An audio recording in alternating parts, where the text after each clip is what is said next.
Jacques chapitre 2. Mes frères, que votre foi en notre glorieux Seigneur Jésus-Christ soit exempte de toute acception de personne.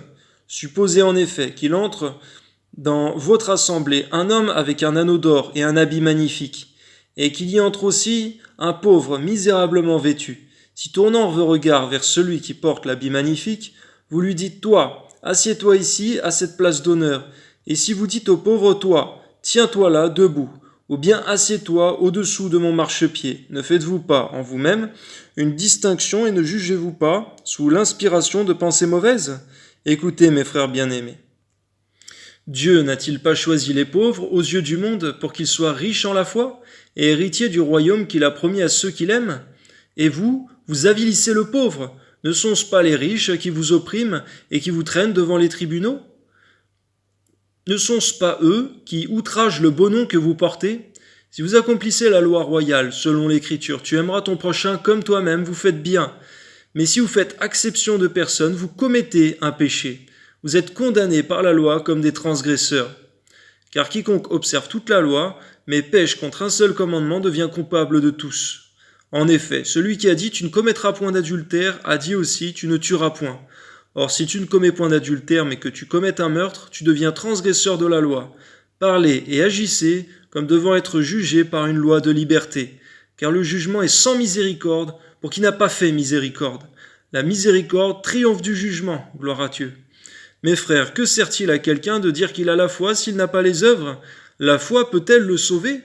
Si un frère ou une sœur sont nus et manquent de la nourriture de chaque jour, et que l'un d'entre eux vous leur dise « Allez en paix, chauffez-vous et vous rassasiez », et que vous ne leur donniez pas ce qui est nécessaire au corps, à quoi cela sert-il?